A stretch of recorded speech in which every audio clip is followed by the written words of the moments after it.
Talvez você nunca tenha contado pra ninguém, mas tem noites em que a gente deita e sente um peso no peito que não passa com chá nem com oração rápida.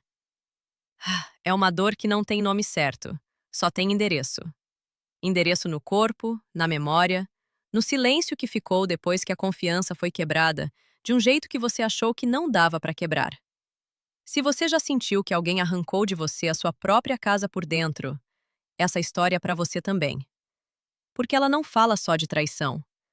Ela fala de quando a traição vem com violência, quando machuca o corpo e a alma, e de como é possível voltar para si mesmo depois que tudo parece ter desmoronado. Antes da gente começar, eu queria te pedir uma coisa simples e verdadeira. Se essa história tocar em algum lugar aí dentro, deixa seu like. Não é por vaidade. É porque quando você curte e se inscreve, o algoritmo entende que essa mensagem precisa andar mais longe. E tem muita gente agora, nesse exato segundo, precisando ouvir que existe caminho de volta para si mesmo. Que mesmo depois do pior, ainda existe vida, ainda existe amor e ainda existe você. Então fica comigo até o fim, porque histórias como essa salvam. Às vezes salvam quem conta, às vezes salvam quem escuta. Respira fundo comigo, porque o que eu vou te contar agora começou num dia comum. Um dia de céu azul, roupa no varal, conta pra pagar, mensagem no celular. Um dia que não avisou que ia mudar tudo. E quando a gente menos espera, a vida vira de cabeça para baixo. E a gente descobre que sobreviver é só o primeiro passo. O resto é reaprender a respirar sem medo, reaprender a olhar no espelho e reconhecer quem voltou da guerra. Você já sentiu isso? E se fosse com você, por onde você começaria? Ela se chamava Helena, 36 anos, cabelo preso num coque desarrumado porque não tinha mais tempo nem vontade de arrumar. Olhos cansados de quem trabalha em dois empregos e ainda tenta ser mãe, filha, amiga, mulher. Helena era dessas pessoas que seguram o mundo dos outros antes do próprio. Tinha um riso fácil quando era com os outros e um silêncio longo quando era com ela mesma. Morava num apartamento pequeno em Jales, interior de São Paulo, com janelas que batiam quando ventava e uma planta que ela teimava em não deixar morrer, mesmo quando esquecia de regar. Por fora, Helena parecia inteira. Por dentro, ela já vinha juntando cacos fazia tempo, colando com cuidado para ninguém ver as rachaduras. Ela tinha um casamento de 8 anos com o Ricardo. No começo, ele era atencioso, levava café na cama aos domingos, lembrava do nome da mãe dela, da data em que se conheceram. Com o tempo, as gentilezas foram ficando raras e as cobranças ficaram diárias. Ele começou a controlar as roupas, os horários, as amizades. Dizia que era cuidado, dizia que era amor, dizia que era ciúme porque ela era demais para ele perder. Helena acreditava. A gente sempre quer acreditar que amor é isso, que intensidade é isso, que se dói é porque importa. Você já passou por isso? Já confundiu controle com cuidado? No dia em que tudo mudou, Helena chegou mais tarde do trabalho porque a chefe pediu para fechar o caixa. O celular dela tinha descarregado. Quando entrou em casa, a chave ainda nem tinha girado direito, e ele já estava na sala, em pé, com o maxilar travado e os olhos vermelhos de raiva. Ele não quis ouvir, ele não perguntou, ele acusou. Disse que ela estava com outro, disse que sabia, disse que ela ia pagar por fazer ele de bobo. Helena tentou falar, tentou mostrar o registro do ponto, tentou respirar. Não deu tempo. O primeiro empurrão jogou ela contra a estante. Os livros caíram. A planta caiu. O vaso quebrou. E depois disso, a memória dela é um filme com cortes bruscos, sons altos, dor aguda, medo puro. Quando ela conseguiu correr para a rua, descalça, com o braço sangrando e a blusa rasgada, a vizinha do 302 abriu a porta e gritou. A polícia chegou. O SAMU chegou. E a noite chegou junto, gelada e comprida, como se nunca mais fosse amanhecer. E se fosse com você? Para onde você correria descalça às 11 da noite? Os dias seguintes foram um borrão de delegacia, exame de corpo de delito, medida protetiva, medo de voltar para casa, medo de não voltar. Helena foi morar de favor na casa da irmã, dormia no sofá porque tinha vergonha de ocupar o quarto das crianças. De dia, ela era funcional. Tomava banho, respondia mensagem, ia trabalhar com manga comprida mesmo no calor de 40 graus. De noite, ela não dormia. Acordava com o próprio grito entalado, com o coração batendo como se ainda estivesse fugindo. O corpo dela sarou antes da alma. O roxo na costela sumiu em 3 semanas. A vergonha ficou meses. A culpa, que nem era dela, fez morada. Ela se perguntava o tempo todo o que tinha feito para merecer, em que momento tinha sido fraca, onde tinha errado. Você já se culpou por algo que fizeram com você? Já carregou uma dor que não era sua? A terapia começou por insistência da irmã. Helena foi na primeira sessão com raiva. Sentou na cadeira, cruzou os braços e disse para a psicóloga que não acreditava nessas coisas, que conversar não ia colar os ossos dela de volta. A psicóloga não discutiu, só perguntou como Helena estava se sentindo naquele minuto. E Helena, que não chorava na frente de ninguém fazia anos, desabou. Chorou um choro antigo, de menina, de mulher, de quem cansou de ser forte. Naquele dia, ela entendeu que ser forte o tempo todo é uma forma lenta de morrer. E decidiu que não queria mais. A terapia virou o chão. Não era mágica, não era rápido, não era bonito. Era um trabalho diário de cavar, nomear, encarar. Ela aprendeu que trauma não tem cronômetro. Que tem dia que você avança 3 casas e no outro volta 5. Que recaída não é fracasso, é parte do caminho. E se fosse com você, você teria coragem de voltar naquela cadeira na semana seguinte? Entre uma sessão e outra, a psicóloga sugeriu que Helena resgatasse alguma coisa que fosse só dela. Alguma coisa que não tivesse o nome dele, a voz dele, a opinião dele. Helena não lembrava o que gostava. Fazia tanto tempo que vivia em função do outro que tinha desaprendido de ser. Um dia, voltando do trabalho, ela passou na frente de um centro cultural. Tinha um cartaz escrito Oficina de Cerâmica para Iniciantes. Ela entrou sem pensar. Suas mãos tremiam na primeira aula. A argila era fria, úmida, viva. Ela tentou fazer um vaso e saiu um troço torto que todo mundo riu junto com ela, não dela. E pela primeira vez em meses, Helena riu também. Um riso pequeno, mas dela. Só dela. A argila não perguntava onde ela tinha ido, não gritava, não batia. A argila esperava. E quando Helena pressionava demais, a peça quebrava.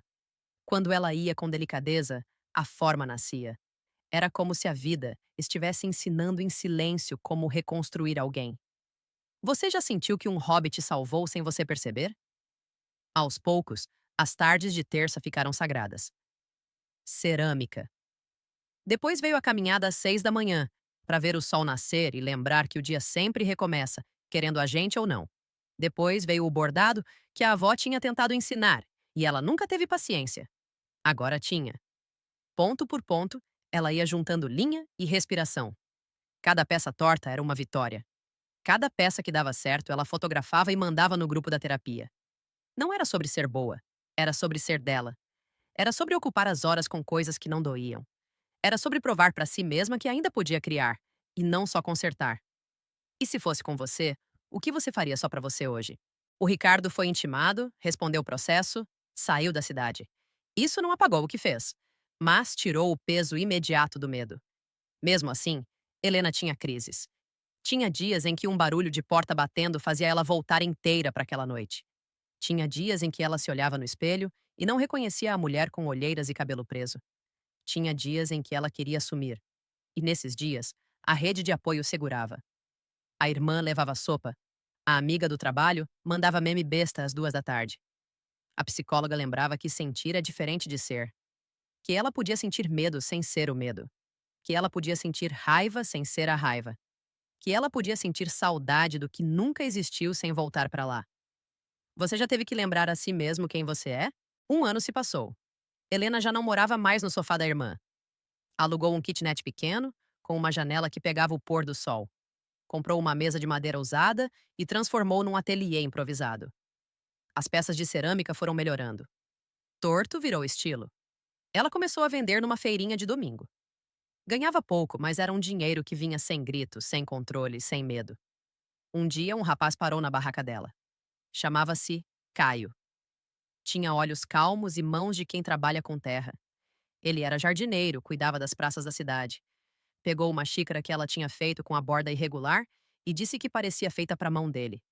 Conversaram 10 minutos. Ele não perguntou da cicatriz no braço dela. Ele perguntou sobre o processo da argila, sobre a queima, sobre o tempo. Helena sentiu um frio na barriga que não era pânico. Era a vida voltando. E se fosse com você, você deixaria alguém chegar de novo? Ela não deixou de primeira. Terapia ensina que a gente não precisa pular no abismo para provar que superou o medo de altura. Helena foi devagar. Primeiro, trocou mensagem. Depois, aceitou um café depois da feira. Depois, uma caminhada no parque. Caio nunca forçou. Nunca apressou. Quando ela contou com a voz falhando o que tinha vivido, ele não disse que ela era guerreira. Ele disse que sentia muito e perguntou se podia segurar a mão dela. Só isso. E segurou. Sem apertar, sem puxar, sem prender. Só segurou. Você já teve alguém que soube ficar sem invadir? O clímax não veio com festa. Veio numa quarta-feira comum. Helena recebeu uma ligação do advogado. O Ricardo tinha recorrido. E o processo ia reabrir para novas audiências. Ela ia ter que depor de novo, contar de novo, reviver de novo. Naquela noite, ela quebrou. Jogou no chão todas as peças da semana. Argila para todo lado, chão sujo, mão sangrando de pegar caco. Sentou no meio da bagunça e gritou até a garganta arranhar. Ligou para a irmã e disse que não aguentava mais, que ia sumir, que não era vida aquilo. A irmã foi para lá na hora. A psicóloga atendeu de madrugada. Caio apareceu com chá e não disse nada. Só sentou no chão junto, no meio dos cacos. E foi ali, no pior ponto, que Helena teve que escolher. Ou ela deixava aquela reabertura levar tudo o que tinha construído, ou ela lembrava que ela não era mais a mulher daquela noite. Ela era a mulher das manhãs de caminhada, das terças de cerâmica, dos pontos de bordado, das xícaras tortas que tinham nome e história. A decisão veio num sussurro. Ela ia depor, ia contar, ia tremer, ia chorar, ia passar mal se fosse preciso. Mas ia voltar para a casa dela depois, porque a casa dela agora era ela, e ninguém mais ia morar nela sem permissão. Você já teve que decidir entre desmoronar ou levantar no meio da bagunça? O depoimento foi duro. Ela vomitou antes de entrar na sala. Respirou, entrou, falou. Saiu acabada, mas inteira. O processo seguiu e com o tempo veio a condenação. Não trouxe os anos de volta. Não apagou as cicatrizes. Mas trouxe uma palavra que ela não sentia fazia tempo. Justiça. E junto com justiça, veio um espaço novo dentro do peito. Um espaço que não era só dor. Era orgulho. Era respeito por si. Era amor próprio. Não aquele de frase de internet, mas o amor próprio que sangra, que cansa, que persiste. Helena entendeu que amor próprio não é se achar perfeita. É não se abandonar. É não negociar sua paz por migalha de afeto. É escolher você quando todo mundo já escolheu ir embora. O que você aprendeu sobre amor próprio depois da sua pior dor? Com 2 anos de terapia, Helena se formou numa coisa que não tem diploma. Ela se formou em si mesma. Voltou a usar vestido sem manga no calor. Voltou a dormir de luz apagada. Voltou a acreditar que podia ser tocada sem ser machucada. E o relacionamento com Caio foi crescendo no tempo certo, sem pressa e sem prova. Ele conheceu os dias bons e os dias ruins dela. Viu crise de ansiedade, viu noite sem sono, viu silêncio. E ficou. Não para salvar, para somar. Porque Helena não precisava mais ser salva. Ela já tinha se tirado do fundo. O que ela queria agora era companhia para caminhar no raso de mãos dadas, sentindo a água bater no tornozelo sem medo de afogar. Você já entendeu a diferença entre ser salvo e ser acompanhado? Helena transformou a dor em ofício. Começou a dar oficinas de cerâmica para mulheres que passaram por violência. Não falava de técnica no começo. Falava de mão, de toque, de respeito pelo tempo da argila. Dizia para elas que se a peça quebrasse, tudo bem. A gente faz outra. E outra. E outra. Até a mão aprender a pressão certa. Até o coração aprender também. As alunas dela saíam com a roupa suja de barro e o olho brilhando. Porque quando a gente cria com a mão, a cabeça silencia.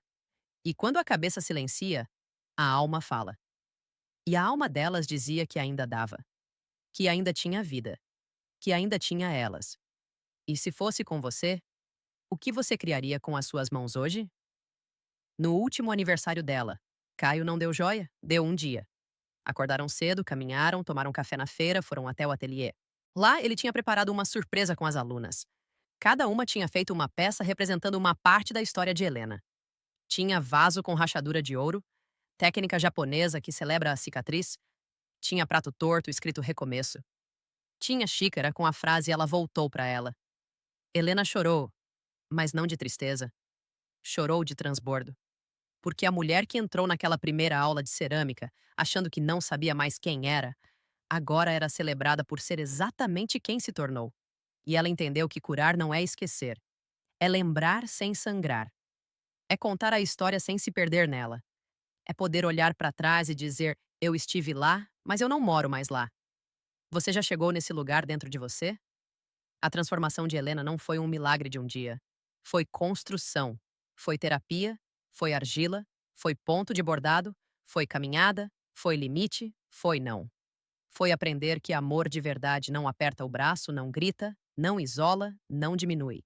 Amor de verdade não pede para você ser menor para caber. Amor de verdade cabe em você do tamanho que você é. E quando a gente se cura, a gente não aceita mais migalha achando que é banquete. A gente reconhece quando o prato vem cheio, quente, servido com respeito. E se não vem, a gente levanta da mesa. Porque a fome maior que a gente tem é de paz.